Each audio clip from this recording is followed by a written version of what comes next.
എന്താ കൊടുത്താ? എത്രണ്ടത്? 10 കാളകള്. കാള എന്താ മെയിന് പറഞ്ഞത്? 70-72 പറയുന്നുണ്ട്. ആ, നമ്മളെ ആൾക്കാരുണ്ട്. കാളകള് അല്ലേ?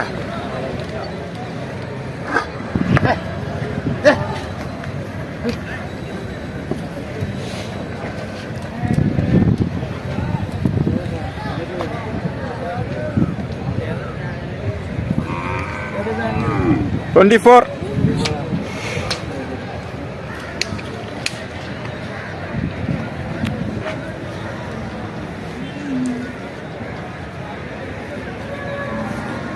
പറഞ്ഞേ എന്താണ് കാളുകളല്ലേ?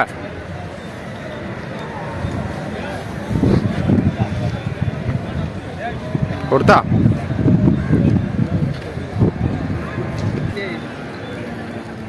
കന്ന് വിൽക്കുന്നത് അതൊക്കെ അതിനൊക്കെ പറഞ്ഞ് കുടിക്കുന്നതാണ്.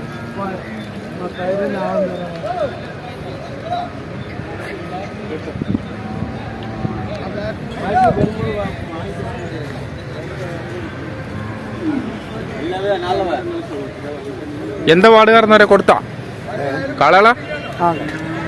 എത്രണ്ടേ? 50. എന്താ കച്ചവടം നടന്നാ? എന്തെങ്കിലൊക്കെ കച്ചവടം നടന്നാ? എന്താ പറഞ്ഞേ മേനി? സംസാരിച്ചോണ്ടിരിക്കുകയാണ് അവിടെ ഉണ്ടല്ലേ?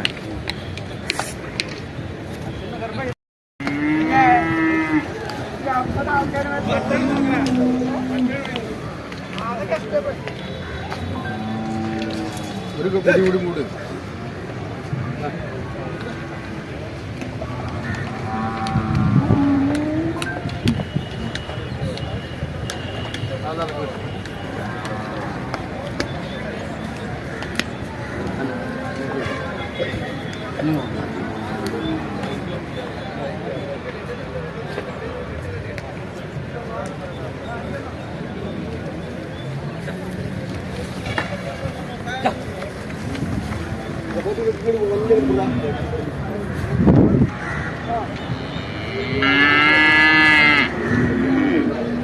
നമ്മളിപ്പോൾ ഉള്ളത് പാലക്കാട് കുഴൽമങ്കം അല്ലേ? കുഴൽമങ്കം ചന്തല്ലത്?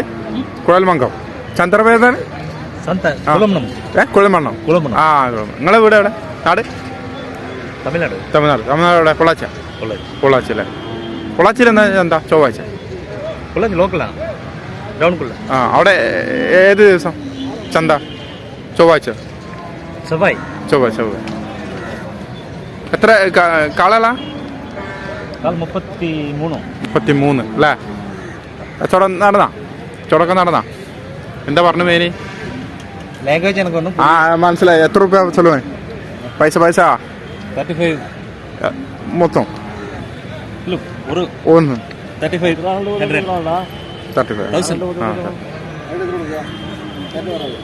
35,000 പറഞ്ഞത് അല്ലേ? 35,000 ഒക്കെ ഒരേ വിലയുടെ കാളകളാണ്.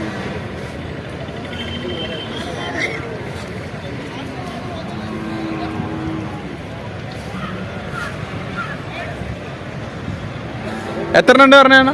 എത്രണ്ണം? 33 കാളകൾ.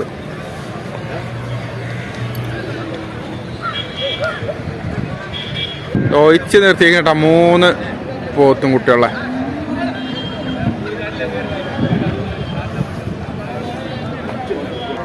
എന്താ വരുന്നത്? 2 കാളകൾ, 2 വലിയ കാളകൾ.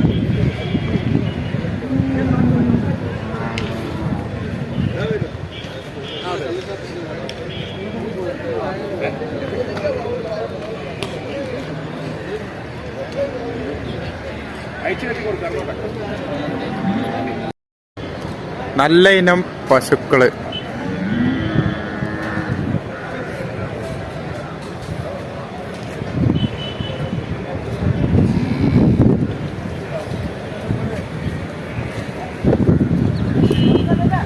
കാളകളാണ്.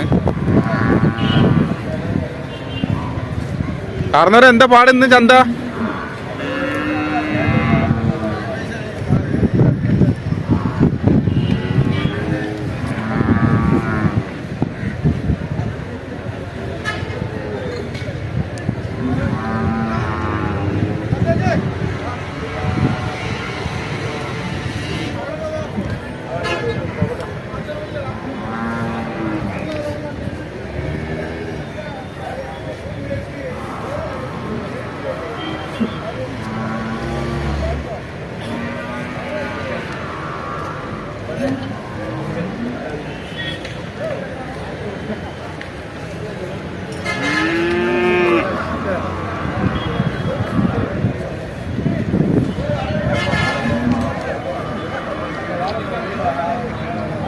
ഇതാ വരുന്ന ഒരു ആന്ധ്രക്കാള. ആന്ധ്ര അല്ലേ? നല്ല കാളയത്, നല്ല ആന്ധ്രക്കാളയത്. 2.5 ഉണ്ടാവും. 2.5 കിലോ കിൻഡൽ. നല്ല മുരിയത്, നെയ്യ് കമ്മിയത്. ആ കുഴപ്പമില്ല, നല്ല കച്ചവടം. എന്താ പറഞ്ഞേ? 85,000 ഇതിന്. നല്ല കാളട്ടാ. കൊളസ്ട്രോൾ ഇല്ല, കൊളസ്ട്രോൾ ഉണ്ടാവും. ആവശ്യം കുറച്ച് നെയ്യൊക്കെ ഉണ്ടാവും. നല്ല ഇറച്ചിക്ക് ടേസ്റ്റിനാണ്. നെയ്യിലത്തെ ചാടകളിൽ വാങ്ങി അർത്തിട്ടുണ്ട്. ആ അല്ല, ഇത് കഴിക്കുന്നവർക്ക് കൊളസ്ട്രോൾ ഉണ്ടാവില്ല. കൊളസ്ട്രോൾ പറഞ്ഞു കഴിഞ്ഞാൽ മറ്റേ പണിയെടുക്കണേ, നേരത്തെ പണിയെടുക്കുന്ന ആൾക്കാര് വെറുതെ വെറുതെ തിന്നാൻ നടക്കില്ല. വെറുതെ തിന്ന അതിനനുസരിച്ചുള്ള പണികൾ എടുക്കണേ. അതാ പറയുന്നത്. അല്ലാണ്ട് വെറുതെ തിന്നിട്ട് വെറുതെ മറ്റേതായിട്ട് കാര്യമില്ല. 1 കിലോ ഇറച്ചി തിന്നാ മറ്റേ 500 ഉറുപ്പിന്റെ പണികളും ചെയ്താലാണ് പണിയെടുക്കും. ഇപ്പൊ പറഞ്ഞ ആൾക്കാര് കാശിന് പറയാൻ ഉറങ്ങുക. തന്നെ അതിന്റെ കേസ്. എന്താ കാള പണിയെടുത്ത ഏത് ഇറച്ചി പണി തിന്നാ. നമ്മളെ കടിക്കാത്ത ഇറച്ചി ഏത് പണി നല്ല അധ്വാനിക്കണം അല്ലേ? ഇപ്പൊ ഇവിടെ അധ്വാനം ഒരാളും അധ്വാനിക്കില്ല. വെറുതെ കണിയെന്ന് പണിയും പറഞ്ഞ് കാശുണ്ടാക്കുക. അതൊക്കെയാണ്. അല്ലാണ്ട് അധ്വാനിച്ചിട്ട് ആരും പൈസ ഉണ്ടാക്കില്ല. ഇവിടുന്ന് ദുബായി പോയി കഴിഞ്ഞാൽ 24 മണിക്കൂറും പണിയെടുക്കണം. പക്ഷെ ആ പണി ഇവിടെ ചെയ്ത് കഴിഞ്ഞാൽ അതിന്റെ ഇരട്ടി കിട്ടും. ജനങ്ങൾ അറിയണില്ല. അതാ അവിടെ പോയാൽ എന്തോ ആ പൈസ പണി ഉണ്ടാക്കുക. അതാ പറയുന്നത്. അവിടെ കാലത്ത് 6 മണിക്ക് തുടങ്ങി വൈകിട്ട് 6 മണി വരെ പണിയെടുക്കുക. ആ പൈസ പണി ഉണ്ടാക്കിയിട്ട് ഡെയിലി 1,500 രൂപ കൂലി ഉണ്ടാക്കുക. സുഖമായിട്ട് ഇവിടെ ജീവിച്ചു വെക്കൂടെ. ജനങ്ങൾക്കൊന്നും വിവരം പറയണില്ല. അതാണ് അന്യരാജ്യത്ത് പോയി അങ്ങനെ പോയിട്ട് അവിടെ പോയാൽ 35,000 40,000 ശമ്പളത്തിന് പോയി നിൽക്കും. ആ കാശ് ഇവിടെ ഉണ്ടാക്കായി. ഒരു പെയിന്റിംഗ് പണിക്ക് പോയാൽ രാവിലെ 6 മണിക്ക് കയറി കഴിഞ്ഞാൽ വൈകിട്ട് 6 മണിക്ക് ഇറങ്ങുന്ന പറഞ്ഞാൽ എത്രയായി? 1,500 രൂപ. ആൾക്കാർ മെനക്കെടാൻ തയ്യാറല്ല. അല്ല ചേട്ടാ, വീട് എവിടെ? വീട് നമ്മുടെ ഇവിടെ തന്നെ അടുത്തന്നെ. ഇവിടെ എടുത്താ ഇത് കാളവണ്ടിക്ക് പറ്റുമോ? കാള ഇല്ലല്ലേ? ഇവിടെ കരിമ്പ് കൊട്ടുന്ന കാളയാണ്. കരിമ്പിന് വേണ്ടിട്ട് ഓടുന്ന ഇതല്ലേ? ഇതൊക്കെ എത്ര ടണ്ണ് വെച്ചിട്ട് കാള നടക്കും.